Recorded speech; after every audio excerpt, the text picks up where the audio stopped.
I've been using this word real estate for many years now, but it's only now that I'm wondering where this word actually comes from. So real estate is two words, real and estate. The word real, as per its Latin origin, means something that is true or is actually in existence. And the term estate means a condition or a status. So real means true and estate means status. So when we put together these two words, we have the phrase true status.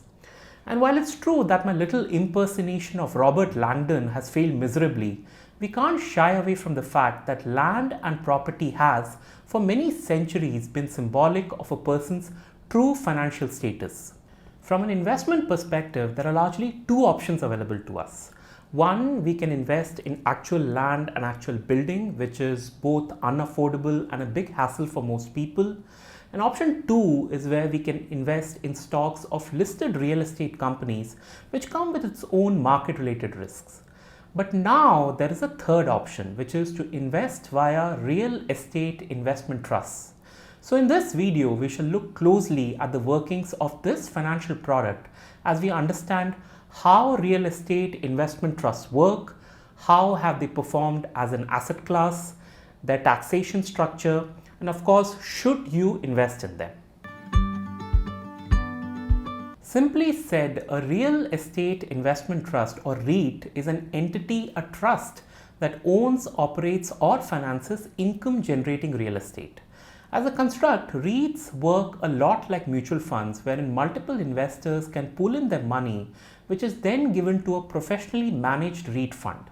This fund, much like a mutual fund purchases stocks, then goes about buying commercial properties like offices, hotels, hospitals, malls, etc. The rent earned from these properties or the profits made on buying and selling constitute the income for the REIT investors, which is then transferred to them in the form of dividends. And that's pretty much how a REIT works. Now, this particular type of operation is labeled as an equity REIT partly because it works a lot like an equity fund with dividends and capital appreciation. But there is another type of REIT called the mortgage REIT, whose primary operation is not to buy and manage properties, but to loan out money or finance other investors who then invest in real estate. Of course, in this case, the mortgage REIT does not receive any rent, but instead it receives interest for the money loaned out, which is then distributed to the investors. The difference between dividends, interest, and capital appreciation is a bit important, and we'll elaborate on that later in the video. Now, globally, there are many different kinds of REITs. There are retail REITs, which specialize in malls, shops, and retail establishments.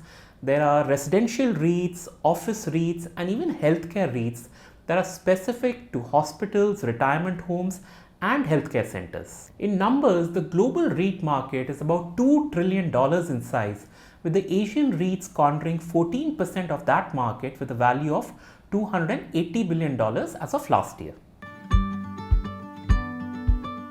The concept of REITs is relatively new in India, and the first guidelines were introduced by SEBI, that is the Securities and Exchange Board of India, in the year 2007, which then got approved as regulations in 2014. Do recall we had done a video on infrastructure investment trusts on the ETMONEY YouTube channel, and there's a lot in common between InvITs and REITs, especially when it comes to the concept and the construct. So if you've already watched our video on InvITs, then you'll certainly find it easier to understand this section of the video. Now, the SEBI regulations and the subsequent amendments were the first positive steps taken by the regulator and the Indian government towards making REITs an attractive investment option. And since then, a lot of headway has been made, especially when it comes to looking after the investor's interest. For instance, to improve transparency, the regulations require that all REITs in India should be set up only as a trust and not as a company or LLP, and that these REITs should be tradable on the Indian stock exchanges. Additionally, REITs are required to invest at least 80% of the funds in rent-generating commercial properties, and only the balance 20% can be utilized for more risky endeavors like buying stocks in real estate companies, giving loans, or investing in under construction property. Another important point in the regulations is the mandatory distribution of 90% of the net distributable cash earnings, which gives investors a higher earnings predictability, and something that we'll discuss in more details in the next section. Also, from a taxation angle, REITs are offered some key tax exemptions on rental income, leasing, interest and dividends, which are generally not available to other type of real estate companies. These tax benefits help reduce the REIT's tax liability and generate higher income for the investors. So net, while it's still in its infancy in India, there is a lot being done to nurture greater interest in REITs as an investment opportunity, not just from individual and institutional investors, but also towards attracting more foreign investment in this asset class.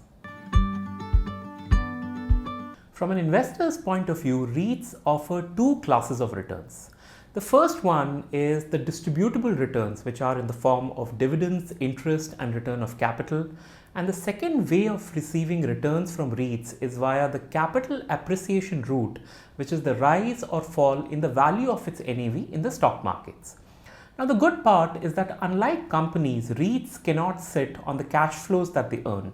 They are required to distribute not less than 90% of the cash flows they receive after being allowed to deduct some expenses like management fees, depreciation, maintenance, etc. Now, it's important to understand how REITs distribute returns to the unit holders, and we shall study this by examining the distribution history of Embassy Office Parks REIT, which is also India's first publicly listed real estate investment trust. The table here shows that there are three parts to how returns are being distributed by Embassy Office Parks. There are interest payments, there are dividend payments, and there is something called the amortization of SPV level debt. Now, this term amortization of SPV level debt may sound a bit technical, but all it means is that the SPV or special purpose vehicle, which is like a subsidiary of the REIT, is simply repaying the loan that it had originally taken from the REIT. So if you look at the most recent quarter, that is quarter 4 of FY21, the Embassy Office Parks REIT has distributed 5.6 rupees per unit with a breakup of 1.24 as interest, 2.21 rupees as dividend and 2.15 as amortization. This division of dividend, interest and amortization is quite important from a taxation standpoint. But on an overall basis, this history of returns can be very useful for investors in estimating the distribution yield of a REIT. And here's how you can go about it. First, you estimate the annual distribution, which when added to the last 4 quarters of Embassy Office Parks comes to about 22 rupees. Then you check the current market price, which at the time of recording this video was 324 rupees for this particular REIT. 22 divided by 324 is your gross distribution yield, which comes to 6.8%. Of course, this number keeps changing every day basis the prevailing price per unit, but the important thing is that as an investor, you can get a pretty decent idea of the REIT's expected yield before investing into one. In fact, while researching for this video, our team found a news article written in May of this year that lists the gross distribution yield of India's 3 listed REITs between 5.9% to 8.5%. Now notice I've been using the word gross distribution yield, and that's because what we have seen here so far is the pre-tax yield. There can be quite a difference between the pre-tax and post-tax yield. So let's attend to some of the taxation rules surrounding REITs in the coming section. So there are 4 ways in which investors make returns from REITs. There is interest, there is dividend, there is return of capital, or as the term went, amortization of SPV debt, and finally there are capital gains. The taxation rules for each of these 4 components is different and can have a big implication on your post-tax returns. Let's start with the interest part, and very simply, all interest income is taxable. So if you're an investor in the Embassy Office Parks REIT, then for Q4, the gross interest is 1.24 rupees. And if you're in the 30% income tax slab, then net of taxes, your returns come to 87 paisa from the interest component. The next component is dividend income, and the taxation on this depends on whether the REIT SPV had opted for a lower tax regime or not. This is similar to what we saw with InvITs, and it means that if the SPV had opted for tax concessions from the government, then the dividends are taxable for the investors. However, if the SPV had not taken the tax concessions, then dividend incomes are tax-free for the investors. This also means that the tax treatment of dividends will differ from one REIT to the other.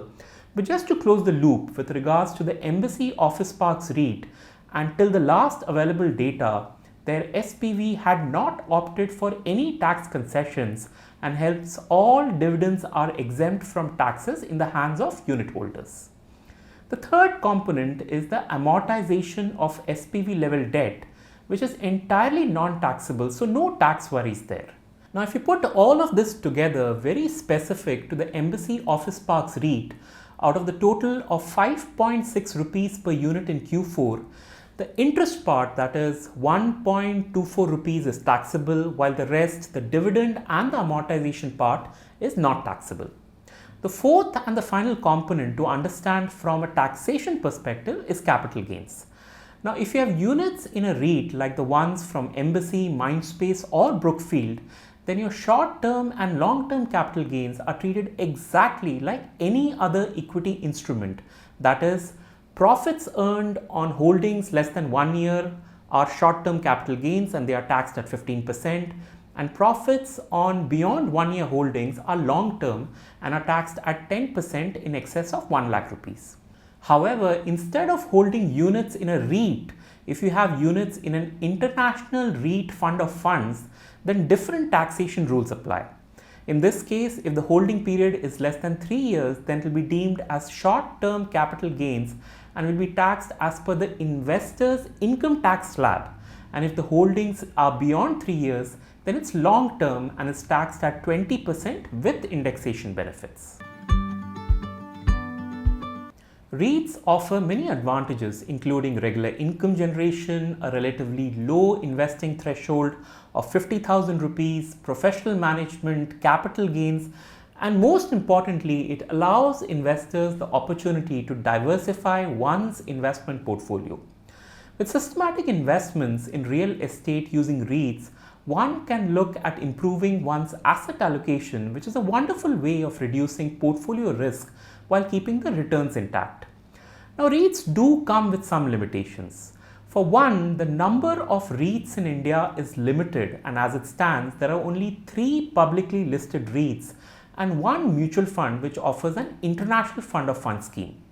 And yes, while there is some news floating around that leading names like DLF and Godrej are primed to introduce their own REITs, there is still no confirmation of that yet.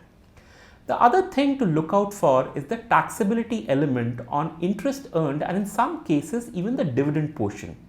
For investors in the 30% slab, this can have a large bearing on the post-tax returns. And finally, one should not forget that the underlying asset in REITs are commercial properties which are not insulated from economic calamities like recessions and lockdowns. So if the economy goes south, it is likely to take away the REIT's ability to make rent. Another point we'd like to mention here is that by virtue of its construct, REITs should not be equated with equities, and hence it is not likely to give equity type returns. In our opinion, REITs do look promising, and if not now, then definitely in the future as the sector matures from the recent baby steps it has taken. One can certainly start small, and the exposure to REITs can be kept at a min-max of 5 to 10% of your portfolio. And with this, we come to the end of this video. If you like this presentation, then do tap on that like button, subscribe to this channel and share this video with your friends and colleagues. Thank you for your time, and I look forward to catching up with you next week with another insightful video. Until then. Mutual fund investments are subject to market risks. Read all scheme-related documents carefully.